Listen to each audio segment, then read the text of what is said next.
और मैं आशा बोध, मैं छतरपुर से आई हूँ। करवा चौथ के बारे में बताती हूँ कि मैं भी पहले रखती थी करवा चौथ का पर्स, और इसमें कितना खर्चा होता है वो भी बताती हूँ आपको। मैंने 2018 से छोड़ा है। मैं क्या करती हूँ, मेरे तो पति को जो 3000 की तो साड़ी लाते थे मेरे लिए, और 2000 का मेकअप चूड़ी, तो 5000 तो ये रहा, 5000 दिवाली का लगा लो। उसके बाद अगोई का भी रखती थी मैं बच्चों के लिए 10,000, और फिर ये जो श्राद्ध है, श्राद्ध के बाद फिर वो देवउठनी के आस है, मतलब श्राद्धों से लेकर देवउठनी तक 30,000 का ये छोटा मोटा सा मतलब लगा लो। तो इस पैसे को बचा के देखो, मैंने तो ये छोड़ा है, तो इससे तो मेरा 30,000 का बैलेंस तो ये बचा है। इसे मैं अपने बच्चों की पढ़ाई में लगाऊंगी देखो। और जब पता नहीं था, देखो बाबा साहब को हमने पढ़ा नहीं था, जब से पढ़ा है और प्रोग्रामों में ये मेरे को ले जाते थे, तो जब से ही थोड़ा ज्ञान हुआ है हमें। पर छोड़ा तो ऐसा छोड़ा कि मैंने सब कुछ ही छोड़ दिया। ये देख लो, सारा कुछ चेंज कर लिया अपने आप को। आज मेरी जेठानी है, वो बोलती हैं कि उनकी किराएदार बोलते कि भाभी पहले तो आप बिछिया भी पहनती थी दो और मांग भी सिंदूर पहनती, मंगलसूत्र भी पहनती थी, पर आप क्यों नहीं पहनती? कह रही ये आजकल का फैशन चल रहा है बिछिया ना पहनने का, सिंदूर ना लगाने का। फिर मैंने उन्हें जवाब दिया कि देखो फैशन की बात रही, ये फैशन भी हर किसी के बस की नहीं है करना। जिगर होना चाहिए अंदर फैशन को करने के लिए। अगर तुम्हारे अंदर जिगर है तो मेरी जैसी होके दिखाओ आप। तो यही कह रही हूँ कि करवा चौथ से कुछ नहीं मिलता। मैंने भी 16 साल भूखा मरकर देख लिया, और 4 साल मैंने साईं बाबा के व्रत रखे हैं। पीले ही कपड़े पहनती थी, पीला ही खाना खाती थी।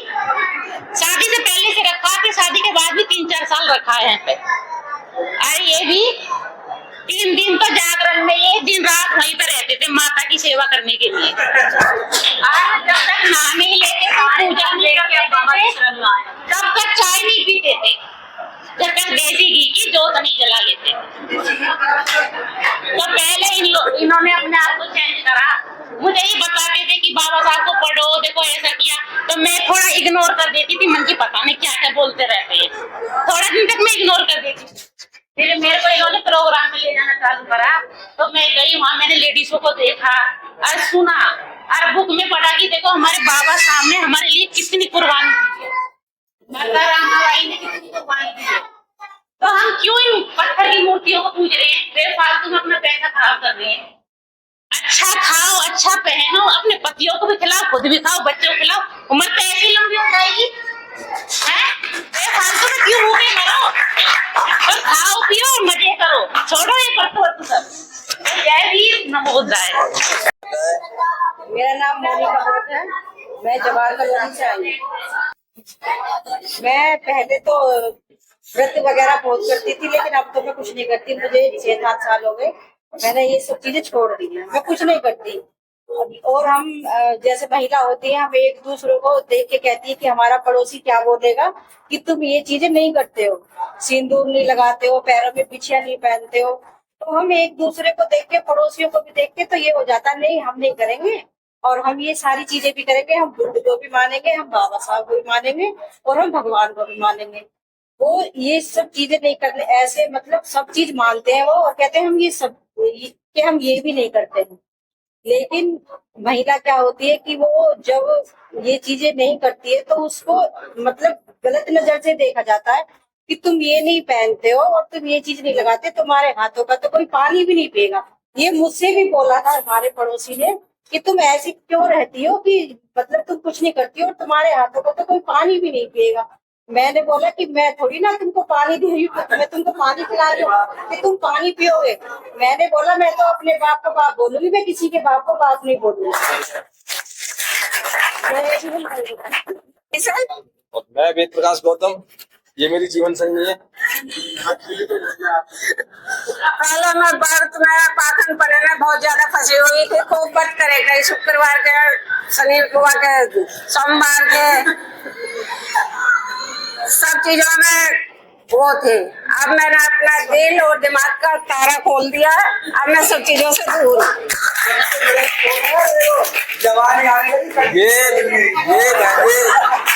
उन्होंने मेरे को इतना इतना परेशान किया। हर शुक्रवार को सुबह सुबह कह देते थे कि खटाई नहीं खानी है, बाहर का खाना नहीं खाना है। तो फट के देखो आखिर पाखंड में कुछ नहीं रखा। अब बिल्कुल मस्त रहती है। अब ये अब पहले सुबह उठते ही कितनी ठंड हो रही हो, नहा करके वो करना ये करना, अब फालतू बन के सारे हटा दिए। इस मंदिर को मैं सुबह मैं जब घर से आ रही थी तो मैंने बाइक चला तो हमारे वहाँ से जैसे मैं गली से निकली तो लोग बोले आज तो पहन लेती, आज तो करवा चौथ। मैं कह रही क्यों, आज क्यों पहनती, मेरा करवा चौथ मेरे साथ है, उन्हें भी तो व्हाइट पहने, मैं क्यों पहनूं। जो करवा चौथ का व्रत है वो कुछ नहीं है, भूखा मरना है और अपना पति की लंबी उम्र भूखे मरने से नहीं बढ़ती है, वो तो ऐसे ही बढ़ जाएगी अगर बढ़ी होगी। ये कह रहा हूँ, कुछ लोग ना ऐसे कहते हैं कि भाई पहले मैंने 1-2 साल रखा, कई लोगों ने कहा, कई महिलाओं ने कि 1-2 साल रखा, ठीक है। वो संस्कार जो है ना हम कंटिन्यू नहीं रखेंगे ना, अपने बच्चों तक पूरा नहीं आएगा, तो वो इसलिए अधूरे रहेंगे। अब आप छोड़ दोगे फिर वहीं चले जाओगे हिंदू धर्म में। जब तक संस्कार हमारे पूरे जन्म से नहीं बनेंगे ना, हम बच्चों में कन्वर्ट नहीं कर पाएंगे, तो हम अधूरे ही रहेंगे। वो कभी भी मनुवाद इतना ताकतवर है, काम करे जा रहा है। आप एक दिन छोड़ोगे तो दूसरे दिन आपको पकड़ लेगा, इसलिए कंटिन्यू काम करना पड़ेगा। आप ये सोच रहे हो एक दिन ना करने से कुछ हो जाएगा, तो उसके लिए कंटिन्यू काम करो। सभी को जय भीम। मेरा नाम राजकुमारी जाटव है। मैं हसबैंड मेट्रो स्टाफ पार्टी से आई हूँ और 2016 में मैं व्रत छोड़ दिया क्योंकि मेरे हस्बैंड ने ना वो नहीं लाए थे, कुछ सामान ही नहीं लाए।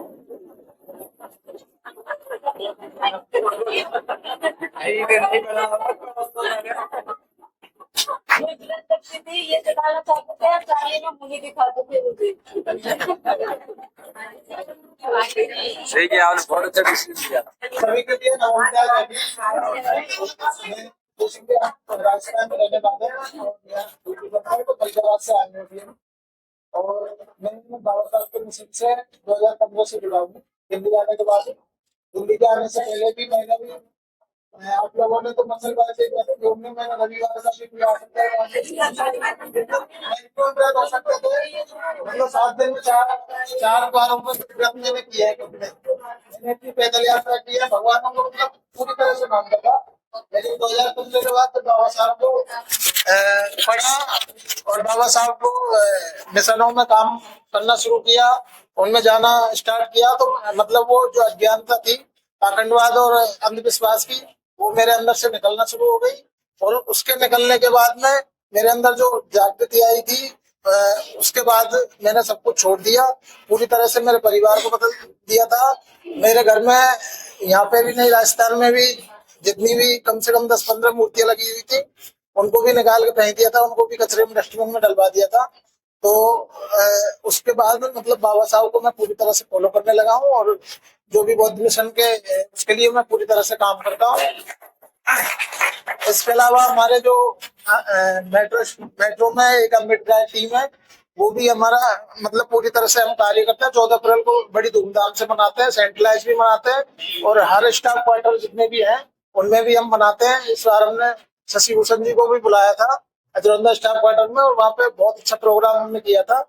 उसमें मतलब हमारे विरोधी ज्यादा है, बाकी हम 10-15 लोग इस टीम में काम कर रहे हैं और मतलब उसकी हमारा विरोध भी होता है, मनोवादी पूरी तरह से विरोध करते हैं, लेकिन हम रुकेंगे नहीं, उसको आगे बढ़ाते रहेंगे और जितने लोगों को कनेक्ट कर पाएंगे उनको कनेक्ट करके हम इस मिशन को एक ऊंचाइयों तक पहुंचाने की कोशिश करें।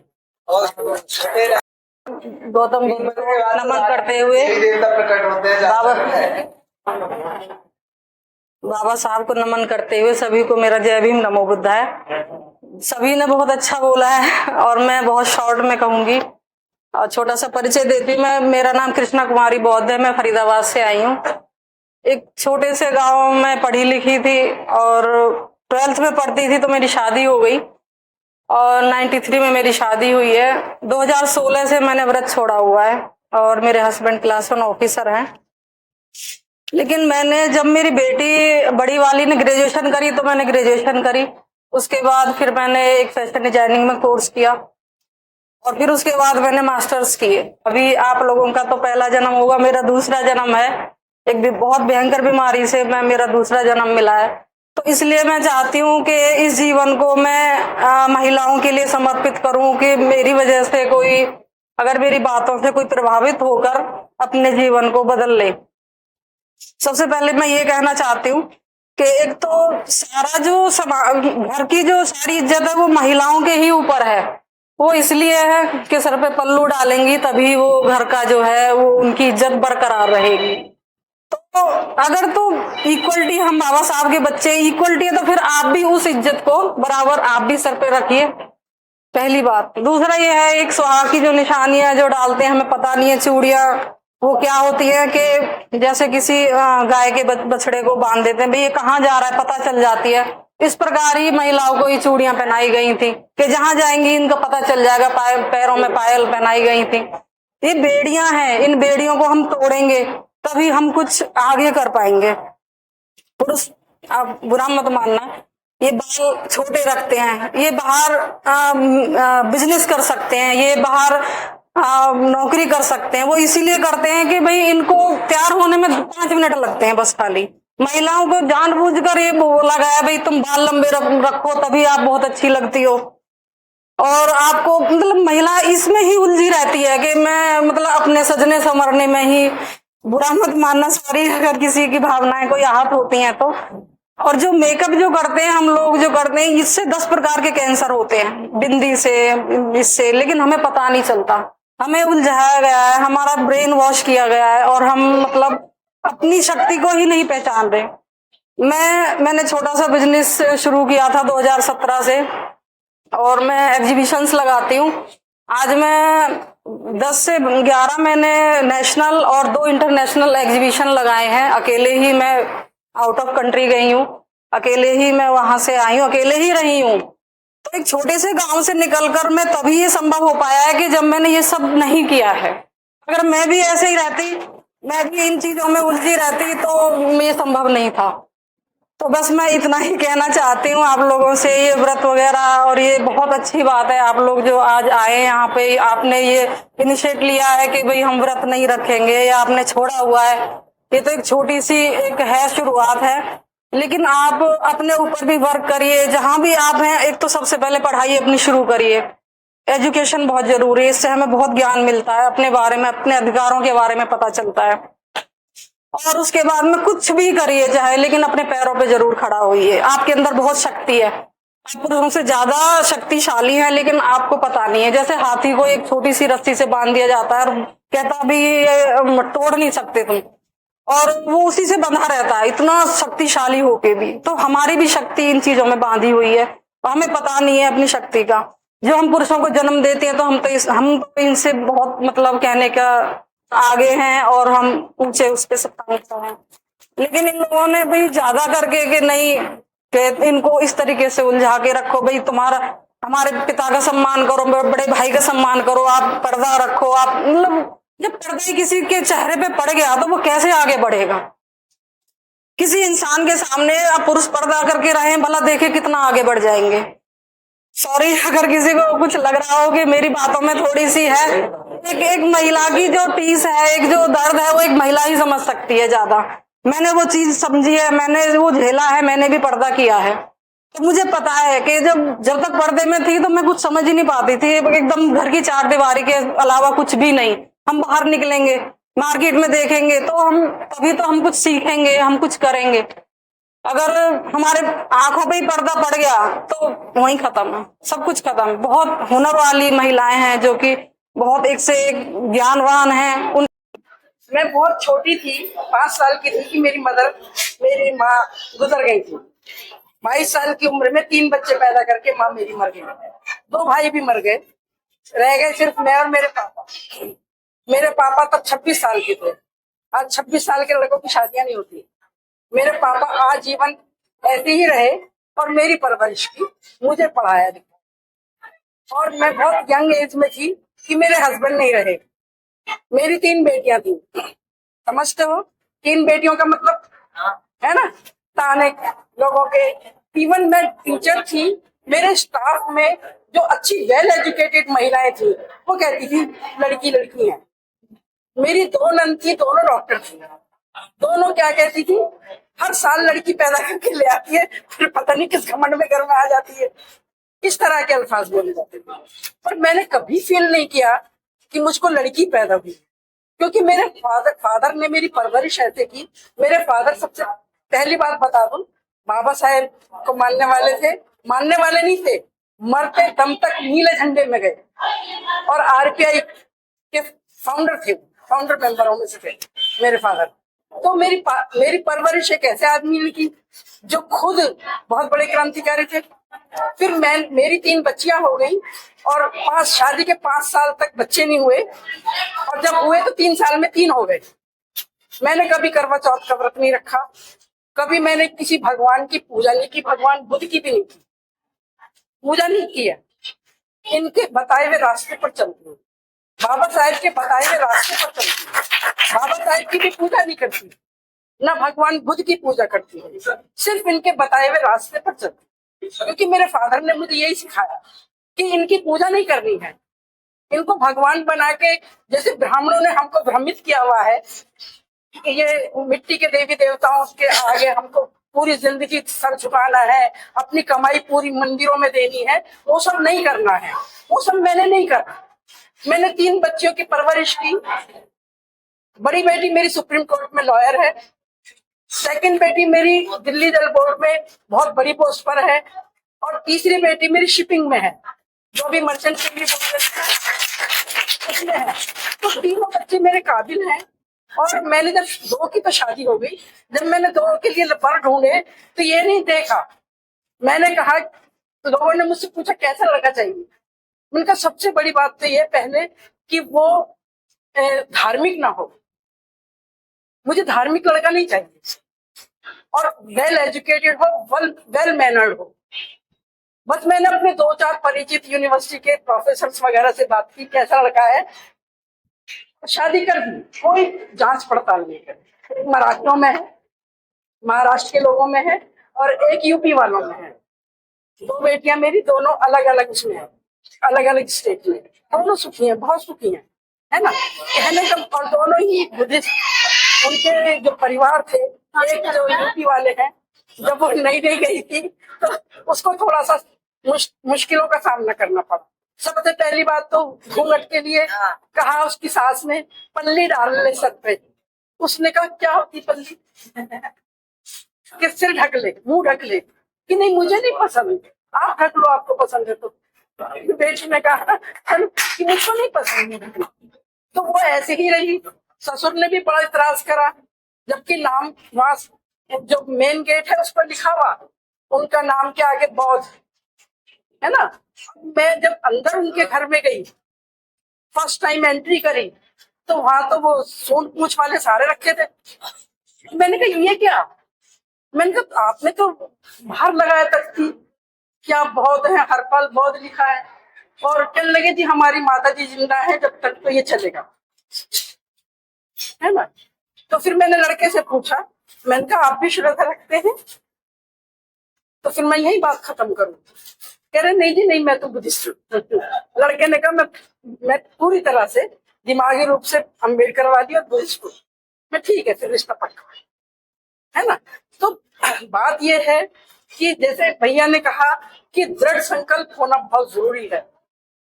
कौन हमें क्या कहेगा, क्या बोलेगा। आज मैं बूढ़ी हुई, 70 साल की हुई, मैं पैंट शर्ट पहनती हूँ। थोड़ा सा अपने बारे में परिचय दे देता हूँ कि मैं नोएडा से आया हुआ हूँ। मेरा नाम विनय कुमार है, और एजुकेशन क्वालिफिकेशन की बात करो तो बीएससी और बी फार्मेसी हूँ एज ए फार्मासिस्ट। बस मैं यही एक सवाल करना चाहूंगा अपनी मम्मियों से, अपनी चाचियों से, कि आपने इसको कैसे मान लिया कि व्रत रखने से आपकी पति की उम्र लंबी हो गई। कोई एविडेंसेस है आपके पास? मैं एक साइंस का स्टूडेंट हूँ, मुझे तो एविडेंस चाहिए होता है हर जगह पे। मैं कहता हूँ मुझे एविडेंस, तो तभी मैं मानूंगा ये चीज सही है। आप लोग के पास कोई एविडेंस है ऐसा? आप दे सकते हैं, जो लोग भी अभी तक कर रहे थे, जिन्होंने अभी तक छोड़ दिया, नहीं है ना कोई एविडेंस? क्योंकि बुद्ध जी ने एक बहुत अच्छी बात कही है, दीपो भव। इसका थोड़ा सा एलैबोरेट करते हैं यहाँ पे। दीपो भव मतलब अपना दीपक स्वयं बने। क्योंकि जब तक हम किसी चीज को समझेंगे नहीं, अपनी विचारधारा के ऊपर उसको कसौटी पे रखेंगे नहीं, अगर वो खरा उतरता तो ही हम उसको सही मानेंगे, अदरवाइज सही नहीं मानेंगे। दाल के साथ चावल खाएंगे तभी तो उसको बोलेंगे मैंने दाल चावल खाया। अगर उसके साथ आलू खा लिया तो बोलेंगे ना कि मैंने सब्जी खा लिया। वैसे ही हिंदू धर्म के देवी त्योहार हैं, इनके पास कोई एविडेंसेस नहीं है, उन्होंने प्रचलन बढ़ा दिया और हमने उसको आंख बंद करके मान लिया। लेकिन बुद्ध जी की आप एक लाइन याद रखिए, अपने बच्चों को, जो लोग अपने बच्चों को लेके आए हैं उनको बहुत प्रोबेबली बहुत वेलकम है यहाँ पे कि उन्होंने अपने बच्चों को लेके आया, उस चीज को सीख मिलेगी इस चीज से कि किसी चीज को ऐसे नहीं मान लेना है। उसका दीपक भाव का सिंपल सा यही मतलब है कि उसको अपनी कसौटी पे खड़ा रखिए, अगर वो चीज होती है तो ही आप उसको सत्य मानिए, अदरवाइज सत्य मत मानिए। शिक्षा के लेवल पे आपने जानते हो कि हम कहाँ थे पहले और हम यहाँ तक कैसे आए, तो इसके लिए बाबा साहब ने बहुत बड़ा संघर्ष किया। तो शिक्षा के लेवल पे हमें उनको फॉलो करना चाहिए। और अगर उन्होंने बौद्ध धर्म में स्वीकार किया है तो उसका बहुत बड़ा रीजन है, क्योंकि सबसे बड़े इंडिया के सबसे बड़े विद्वान वही थे और उन्होंने अगर बौद्ध धर्म स्वीकार किया तो क्यों किया। तो उसका सिंपल सा लॉजिक है, उन्होंने सारे धर्मों का एनालिसिस किया और उसमें निकल के आता है कि बौद्ध धर्म इज मोर प्रोबेबली सत्य यही है, क्योंकि बंधुता, भाईचारा, समानता, एक बुद्ध धर्म ही ऐसा है जो सिखाता है। अदरवाइज आप हिंदू धर्म में चले जाइए, आपको आपकी जाति के हिसाब से आपको पहचाना जाएगा, आपको जाना जाएगा, तो वहां पे उस हिसाब से आपको इज्जत मिलेगी।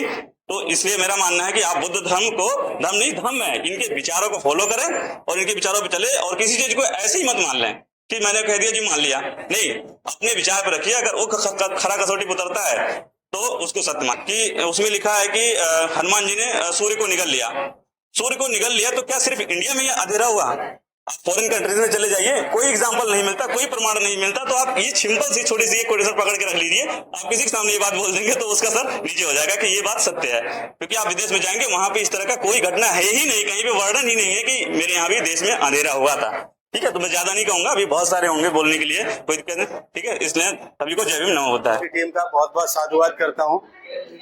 और जो बहादुर महिला यहाँ उपस्थित हैं, जिन्होंने इस क्रांतिकारी कदम जो उठाया है करवा चौथ के व्रत को तो छोड़ने का, उनका ही बहुत बहुत साधुवाद करता हूँ। और इसी में मेरा अपना अनुभव है कि आज से 5 साल पहले मैं भी हिंदू धर्म के पाखंडवाद में बहुत बुरी तरह से लीन था। जैसे संदीप बौद्ध जी ने बताया कि उनको 40 किए उन्होंने मंगलवार के व्रत, मैं भी कंठस्थ याद है मुझे भी वो हनुमान चालीसा। मैं जमीन पे सोता था मंगलवार की रात को और पराठे खाता था बबूरा से। और महीने में 4 शनिवार होते हैं, 2 शनिवार में कोसी कला शनिदेव पे जाता था तेल चढ़ाने के लिए, लेकिन साला मिला कुछ नहीं जीवन में। 5 साल पहले करवा चौथ का व्रत था, तो मैं अपनी वाइफ से बोला कि इस बार तू मत रख, वो बोली कि नहीं मैं रखूंगी। तो मैं तो कन्विंस किया, यार देख ले कुछ नहीं होगा, अगले साल में तो जिंदा मिलूंगा, तो छोड़ दे इसको। तो बड़ी मुश्किल से मैंने उसे कन्विंस किया। हालांकि उसने आधा दिन रखा, फिर आधा दिन के बाद मैंने उसको खाना खिलाया, तो बोली चांद निकलने दो। मैं बोला कि तेरा चांद तो मैं हूँ, मुझे देख के खाना खा ले। तो मैं अपनी वाइफ का भी बहुत बहुत साधुवाद करता हूँ कि उसने मेरा साथ दिया। और मैं आप सबसे और अपनी वाइफ से उम्मीद करता हूँ कि बाकी जो अभी शिव कुमार बौद्ध जी ने बताया कि जो गोबर मुंह में भरा था मधुमक्खियों में, वो हम लोगों के दिमाग में भरा हुआ है। वो हिंदू धर्म पाखंडवाद का जो गोबर है, जब तक हम उसे अपने दिमाग से नहीं निकालेंगे, ये व्रत त्योहारों को हम नहीं छोड़ेंगे और ये भ्रम नहीं त्यागेंगे कि हम इसको छोड़ देंगे तो हमारे साथ कुछ नुकसान हो जाएगा। जो महिलाओं के दिमाग में सबसे ज्यादा ये है बैठा हुआ है कि यदि हमने करवा चौथ नहीं रखा तो हमारा पति शायद जिंदा ना बचे, यदि हमने होली का व्रत नहीं रखा तो शायद हमारा बेटा जिंदा ना बचे, और अपने भाई को हमने राखी ना बांधी तो शायद हमारा भाई ना बचे। तो ऐसा कुछ नहीं, सारे मर्द अय्यास होते हैं, मिलेंगे अगले साल आपको जिंदा। हाँ जी हाँ। और एक बात और कहता हूँ, ये मर्द जात जो होती है ना, इसकी और फितरत कुत्ते जैसी होती है। मर्द की नहीं, औरत जो फितरत है कुत्ते जैसी होती है। वो व्यक्ति कुछ भी करेगा, आपको जिंदा मिले कुछ नहीं होगा। इसलिए और मर्दों की तरफ ध्यान ना देते हो, औरतों को अपने ऊपर, बच्चों के ऊपर, परिवार के ऊपर ध्यान देना चाहिए। क्योंकि ना तो भाई आपके लिए कोई व्रत रखता है, ना आपका बेटा आपके लिए व्रत रखता है। बेटे की शादी हो जाएगी, आपकी तरफ मुड़ के भी नहीं देखेगा। भाई की शादी हो जाए तो आपकी विदा कम कर देगा। ठीक है। और रहा पति, तो पति भी इतना साथ नहीं देता है औरत का जितना खुद अपना साथ देती है। देखिए, हमारा स्वास्थ्य सबसे पहले है। यदि हम स्वस्थ हैं तो सब हमारे साथ हैं। यदि आप लंबे समय तक बीमार हो जाए तो पति कहेगा इसका तो रोज के नौटक हो गया यार, मैं ऑफिस निकलता हूँ बीमार, सर दर्द पकड़ के बैठ जाती है। तो पहले आप अपना ध्यान रखें। आप स्वस्थ रहेंगी तो आप परिवार का, बच्चों का, पति का, सबका ध्यान रख सकती हैं। इसलिए मेरा आप सबसे अनुरोध है कि ये गोबर जो पाखंडवाद के दिमागों में भरा हुआ है, खासकर महिलाओं से मेरा अनुरोध है और पुरुषों से भी है कि इस गोबर को निकाल दो। आप बुद्ध धर्म की जो नीतियां हैं, जो महात्मा बुद्ध ने और बाबा साहब ने जो हमें नियम दिए हैं, उनका पालन करेंगे तो आनंद पूर्वक जीवन और आजादी पूर्वक जीवन जिएंगे। मैं अभी विपासना करने गया था, धम्म सेतु सोना में है, तो मुझे वहां जाकर के बहुत अच्छा लगा और मेरे जीवन में कुछ परिवर्तन भी हुए हैं वहां से आने के बाद। तो रियल में बौद्ध धर्म आप अपनाओगे तो बहुत अच्छा रहेगा और बहुत आनंद आप सबको आएगा। इसी के साथ जय भीम, नमो बुद्ध।